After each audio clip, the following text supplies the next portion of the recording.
But they should get on the bandwagon of putting this. They should fix Dragon Ball MMO the way it was. Put servers behind it. You know, have it ported to the English servers. They would make a ton of money, in my opinion, because this is Dragon Ball Z we're talking about. Something that would never, in my opinion, if you give it the right tools, the fan base will never die. There'll just be more people who go with it. Don't put all your time and all your money into a brand new series, which I don't find horrible, but I find awkward and idiotic, is to continue and make everything even more complicated. By doing just that, it fucks up everything, and especially like the storyline of like time rifts and such like that just gets completely awkward and weird, and it's not a very good thing in my opinion. It's just people who make, obviously they think of it like, oh, it didn't work then, it's not going to work now. Well, it didn't work then because you only restricted the servers to a couple of them, and you didn't restrict it because everybody knows that everybody knows about Dragon Ball Z in America. Okay, it's massive, it's huge, it's fantastic. You know, who wouldn't want to fly and turn Super Saiyan or turn to a giant Namekian, which I still don't understand how that's like their power up. Really seems idiotic to me. But then again, not my opinion. Like, who wouldn't want to do that? Who want to be a Majin and, you know, turn to a pure Majin or level up Majin or whatever the fuck they're called? I don't remember what they're called. Are they called pure Majin? I think they're called pure Majin. I don't know. Who wouldn't want to do that kind of stuff? If you give people the tools, they will follow it up. I just feel I couldn't play Dragon Ball. I couldn't play Dragon Ball or the Dragon Ball Online because I wasn't in that region. I wasn't here or there, you know.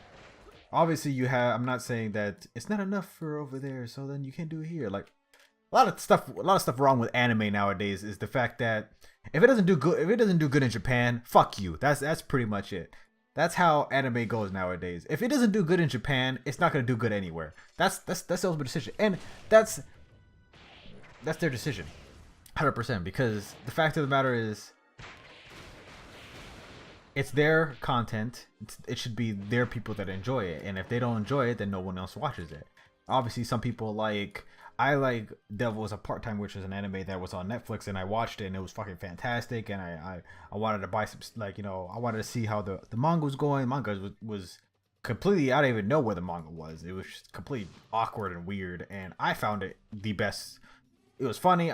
There was some story into it. It was a comedy with a little bit of story, and it was nice, different, cool, you know, a little love story in there, a little action there, you know. It was a really good concept of a, you know, not obviously the next Naruto or something like that, or the next Bleach. Oh, I forgot, not the next Bleach. Bleach got canceled and everything, which really pissed me off.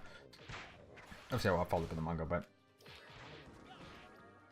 it was gonna be a good anime, kind of like on, maybe, what is it called? Konosuba. Konosuba was a good one too. Has a nice little, no, it does not have a story to it. I should not say that. It has a story, but the story is just funny. It's just pure comedy. 100% pure comedy, I believe. I feel like, what's the I feel like it sucks because the biggest thing I'm watching right now is watching the last episode to Blue Exorcist. Blue Exorcist is I love that show. Anime. I love the anime. The anime is like fantastic. I fucking love it so much. I love the story. I love all the little cool shits into it. Like it's the coolest thing in the universe to me. It was something that I really enjoyed back when I was in high school because it was released in 2010 or 11, if I remember correctly. But it was then denied a second season. I read the manga. They fucked up the ending of the second season. Oh, God damn. I need to take another pill. I didn't know how many. I don't have any buffs. Every time I fight something, just the next one comes out of nowhere.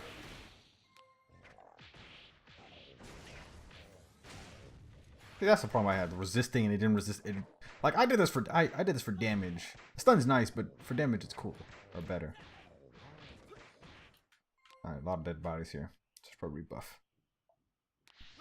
But Blue Exorcist, they had the first season, a lot of good stuff, but then they didn't get the results they needed, so they canceled it. But they gave the season ending completely stupid and idiotic that didn't follow along with the manga and pretty much like shit face and everything because they thought, oh, we don't have another season, but we gotta close this out, so fuck you. We're just gonna fuck up the season as it is. Better yet, just might as well just made it ambiguous and just like, oh, we'll leave it for another time. No, they didn't do that, obviously. So now there's a second season of Blue Exorcist, but it's not really a second season. It's a 1.5 season. As in, they started from like episode 17 or whatever, and continued on from that point, and only doing 12 episodes, which I'm kind of happy about because it confirms that they're gonna do a third season. Because why would you stop the train halfway, or why would you back up the train that was already, you know, destroyed, I guess you can call that. Like, why would you revert time? This is actually like way too depth for this goddamn explanation. But why would you revert time to stop the train from colliding into the wall by just making it collide into another wall down the road? If that makes any sense. It's pretty much very awkward, you know. It's actually a very stupid explanation, but hey, it's the only one that I had. What else did they kill? Firebrand shooting trainee. What's that to kill? Oh, the walruses. Very stupid explanation, but it makes sense because why would you fix this but then not have another season into it? Which I'm happy about because I was reading the manga and I still am reading the manga. I'm a few chapters behind, obviously. I'm a few chapters behind, but from what I've read and what I've seen from what I read, the story is not over yet. Like, it's been quite a while since... God fucking... Ah! Alright, box. Right. Die of stupidity here. There's all in there. Any more of the kill? 4. But Blue Exorcist is fan freaking tastic. It's cool. It's awesome. Twist, you know, the story arcs and shit like that. It's really good, and I'm happy they're fixing it. And that's, for example, of like an anime that, oh, it didn't do good here, but then people started liking it, wanting it. But oh, Senma's getting called. But then, you know, hey, now we have something to do. Something about that, you know. Good little like anime that I wouldn't say was my starter anime, but was one of my favorites. Cause I started watching, like, the first anime I watched was obviously Dragon Ball and Dragon Ball Z. But then I moved on to other stuff like, you know, obviously when you, nowadays, I guess people's first anime is led into different kinds of anime. Back in the day when I was watching anime, it would be, oh, I watched Dragon Ball Z and Dragon Ball, and that was pretty much it. Oh, then again, actually that's a lie. There's like Sailor Moon and stuff like that, but there's only a selective few that you watch, and then pretty much everything else was pretty much either complete garbage or you just didn't want to waste your time, I guess. There was a lot of shit animes out there that I didn't watch, and that turned me off to other things. But when the time of Toonami came around the corner and I watched animes from that, when I watched Dragon Ball Z from there, back old Toonami back in like the mid 2000s era. Not now, this Toonami is kind of weird to me. And it's a very weird time period too for the Toonami. I like the Toonami that was Cartoon Network, then Toonami, and then it would be, you know, Adult Swim, or yeah, Adult Swim. That's right, it's Adult Swim. I'm not tripping. I like that Toonami. The reason being is because it was Cartoon Network for kids, Toonami for teenagers, and then Adult Swim for adults. Bam, easy. You had kind of, you know, obviously you had those comedy for, you know, Adult Swim for adults that, you know, I was never allowed to watch, but then down the road I was just like, well, this wasn't that bad, but, you know, people were just not scared for me, but, you know, parents and stuff like that. But Toonami is the one thing I watched before, or the one thing I like to watch before I went to sleep on the weekend, because, you know, sleeping in early when I was a kid.